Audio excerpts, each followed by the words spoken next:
नमस्कार, मैं हूं आपके साथ पूर्णिमा मिश्रा। हमारे खास प्रोग्राम क्या कहते हैं नरेंद्र मोदी में आज आपको सुनवाएंगे पीएम मोदी का वो ऐतिहासिक भाषण जो उन्होंने 25 फरवरी 2014 को गुजरात के गांधीनगर में दिया। नेशनल आयुर्वेदा समिट के मौके पर मोदी जी ने कहा कि आज मेरे सामने एक प्रकार से लघु भारत है। हिंदुस्तान के 26 राज्यों के प्रतिनिधि यहां मौजूद हैं। मैं नहीं मानता हूं ऐसे विराट रूप का दर्शन करने का सौभाग्य मुझसे पहले कभी किसी को भी मिला होगा। जब भी आयुर्वेद की चर्चा आएगी तो धन्वंतरी का नाम प्रमुख रूप से रहता है।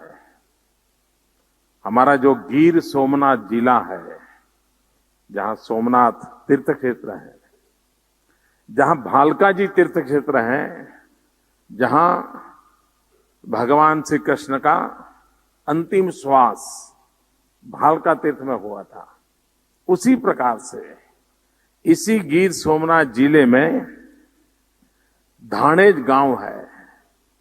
वहां पर भगवान धन्वंतरी का अंत्येष्टि हुई थी और आज भी सोमनाथ के पास धानेज गांव में भगवान धन्वंतरी की समाधि की पूजा होती है। वहां के लोग उस रूप में उसको पूजा अर्चना करते हैं। लेकिन ये बातें ऐसी हैं, बताए बिना पता चलता नहीं है। और बताए बिना पता इसलिए नहीं चलता है क्योंकि 60 साल तक इसे भुला देने के बहुत प्रयास हुए हैं।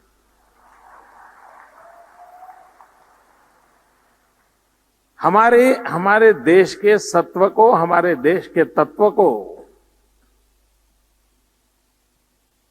सदियों की गुलामी मानसिकता का इतने प्रभाव में दबी हुई है कि हमें भी अपने पर शक होने लग जाता है। और जिनकी ये अवस्था होती है वे कभी भी समाज के सामने, दुनिया के सामने एक शक्ति के रूप में उभर नहीं सकते हैं। आज मेरे सामने एक प्रकार से लघु भारत है। हिंदुस्तान के 26 राज्यों के प्रतिनिधि यहां मौजूद है।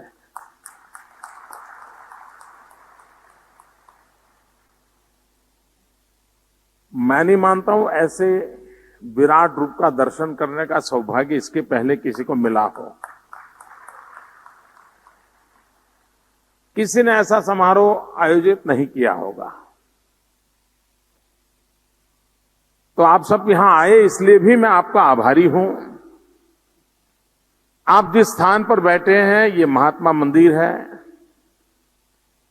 मैं आप सबसे आग्रह करूंगा कि जब भी बीच में समय मिले इस महात्मा मंदिर को जरूर देखें। ये महात्मा मंदिर क्योंकि हमारा गांधीनगर है, लेकिन गांधी के नाम से यहां कुछ ज्यादा था नहीं, तो इसलिए हमने एक महात्मा मंदिर बनाने का निर्णय किया। और ये देश का एक प्रकार से बहुत बड़ा कन्वेंशन सेंटर बना है आज। और जिस सभागृह में आप बैठे हैं, यानी महात्मा मंदिर का बहुत एक हिस्सा सिर्फ 180 दिन में बना है। आप अपना फ्लैट भी बनाते होंगे रहने के लिए, तो 3-4 साल तो यूं ही निकल जाते होंगे। 180 दिन में बना है। कहने का तात्पर्य यह है कि हमारे देश के पास, हमारे देश के युवकों के पास क्या इतना सामर्थ्य है, इसका ये जीता जागता उदाहरण है। आधुनिक टेक्नोलॉजी और विज्ञान से बना हुआ एक महात्मा गांधी का म्यूजियम भी है यहां पर। समय मिले आप जरूर देखिए उसको।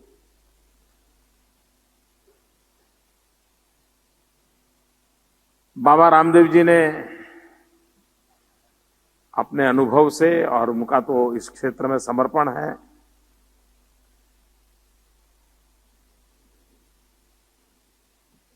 आयुर्वेद का चलन दो बातों पर प्रमुख रूप से निर्भर करता है। एक, आयुर्वेद के डॉक्टरों का आयुर्वेद पर भरोसा हो।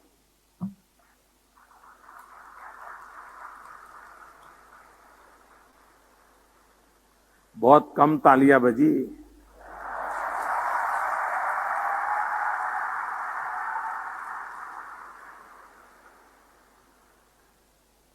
क्योंकि वो निकला था तो डॉक्टर बनने के लिए, लेकिन कोई मेल बैठा नहीं तो बैजराज बन गया। और कोई उसको बैजराज कहे तो उसको कभी कभी बुरा लगता है, मैं तो डॉक्टर हूं, मुझे बैजराज क्यों कहते हो।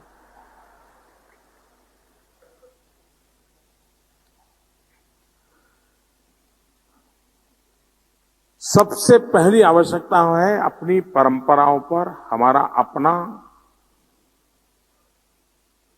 बहुत ही विश्वास होना चाहिए, हमें भरोसा होना चाहिए। देखिए, महात्मा गांधी के जीवन में ऐसे कितने ही अवसर आए होंगे जब उनके पहनावे को लेकर के, उनके खान पान के लेकर को दुनिया के सब लोगों के सामने बैठते होंगे, गोलमेज परिषद में बैठते होंगे, तो ऐसे कई सवाल आए होंगे। सारे लोग इतने 6 फुट ऊंचे हो, 7 फुट ऊंचे हो, कोट पैंट टाई पहनी हो, गोरे गोरे चमड़ी हो, बड़ा प्रभावी माहौल हो, और उसमें एक छोटा सा शरीर वाला ऐसे ही एक कपड़ा ढका हुआ इंसान, साइकोलॉजिकली कोई भी आदमी दब सकता है। लेकिन यही तो महात्मा गांधी की ताकत थी, अपने पर उसका इतना भरोसा था उस महापुरुष को। वो दुनिया की किसी भी शख्सियत से अपने टर्म्स पर ही बात करते थे। किसी भी बड़ा व्यक्ति है तो कहते थे साबरमती आश्रम में आ जाना, बात कर लेंगे। उसको नीचे बैठना आता नहीं था, ये नीचे बैठते तो उसको नीचे ही बैठना पड़ता था सामने वाले को। उनको ये नहीं था कि मेहमान आ रहा है चलो कुर्सी लगाओ मैं भी कुर्सी पर बैठूं, नहीं, उन्होंने अपने नियमों को जीवन में जिया था। कहने का तात्पर्य ये है, हमें अपनों ही बातों पर भरोसा होना चाहिए। अगर यही लोग वे आयुर्वेद पर अड़े न रहें तो पेशेंट क्या करेगा भाई।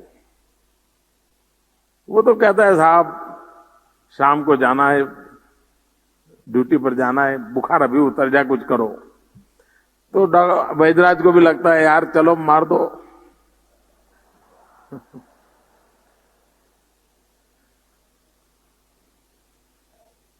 दूसरी बात है, पेशेंट को भी पेशेंस चाहिए। अगर पेशेंट को पेशेंस नहीं है तो उसका और आयुर्वेद का मेल नहीं बैठता है।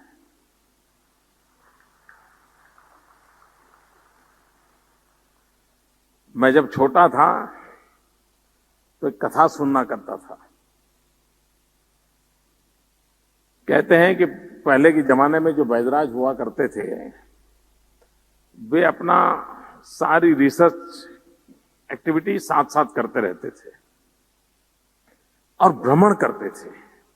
किसी एक जंगल के पास जाएंगे, उस गांव में रहेंगे और उस जंगल की जो जड़ी बूटियां हैं उसकी रिसर्च करते रहते थे और आसपास के गांव के लोगों की बीमारियों के लिए दवाई भी करते थे। उस समय तो बीमार भी लोग बहुत कम पड़ते थे और अपना रिसर्च का काम करते रहते थे। 6-8 महीना वहां कर लिया, फिर अपना सारा माल सामान उठा करके दूसरे जंगलों की तरफ चले जाते थे। यही उनका जीवन रहता था। तो एक बार एक वैद्यराज एक गांव में इस प्रकार से काम कर रहे थे तो एक मरीज उनके पास आया। उसने कहा कि भाई जी मेरा तो जीवन खत्म हो गया है, बहुत दवाइयां की, कुछ मेल नहीं बैठ रहा है, आप कुछ रास्ता निकालिए। अब वो भी यानी इतना परेशानी महसूस करता था कि आत्महत्या के कगार पर खड़ा था। तो बैदराज जी ने उसे कहा, भाई पहले ये बताओ, तुम्हारी तैयारी ही है, तुम जीना चाहते हो अच्छे ढंग से, मन तुम्हारा क्या कहता है? उसने कहा, कौन नहीं जीना चाहता, मैं भी जीना चाहता हूं। अब जब बैदराज की बात आती है तो परहेज तो पहले ही आती है। तो उनका, भाई परहेज का पालन करोगे? नहीं, बोले जिंदगी से ऐसा थक चुका हूं, मैं सब कुछ पालन करूंगा। देखिए, तुम अगर परहेज की पालन करते हो तो मैं दवाई तुम्हें देता हूं और मैं दावा करता हूं कि तुम ठीक हो जाओगे। तो उन्होंने परहेज ऐसी कठिन बता दी, कोई भी व्यक्ति स्वीकार नहीं करेगा। अगर कोई किसी को कहे कि तुम खिचड़ी और कैस्टर ऑयल इसको खाओ तो कौन खाएगा? उन्होंने ऐसा ही कुछ बता दिया जो कोई सोच भी नहीं सकता। खैर, वो उन्होंने दवाई कर रहे थे। एक आध महीने के बाद वो अपना बिस्तर बोरिया लेकर के उठा करके चले गए। 25 साल के बाद फिर घूमते घामते उसी जगह पे आए। तो वो जो पेशेंट था 25 साल पहले मिला था, वो उनके पास गया। बोले, बैदराज जी आपने मुझे पहचाना? तो बोले, नहीं भाई, मुझे पहचान। अरे बोले, 25 साल पहले जब आप यहां आए थे, बोले आया तो था, लेकिन मैं तुम्हें। तो बोले, आपको एक ऐसा मरीज मिला था जिसको आपने, जो जीवन मरण के बीच जी रहा था, और आपके पास आया था और उसने आपको प्रार्थना की और आपने उसको दवाई दी और परहेज करने के लिए कहा। तो बैदराज जी को उत्सुकता, अच्छा भाई क्या हुआ, वो जिंदा है कि क्या हुआ? तो इसने कहा, बैदराज जी वो मैं ही हूं। अरे बोले, इतने अच्छे हो गए, तुमने बराबर परहेज का पालन किया था? तो इसने कहा, उस समय किया था ऐसा नहीं, आज भी मैं उसी परहेज के आदी हो गया हूं। तो बैदराज जी खड़े हुए और उस पेशेंट के पैर छुए, उन्होंने साष्टांग प्रणाम किया। बोले, आज के जमाने में ऐसा पेशेंट कहां मिलता है जिसके कारण मेरी दवाइयां सही निकल पाएं, ये विश्वास पैदा हो जाए।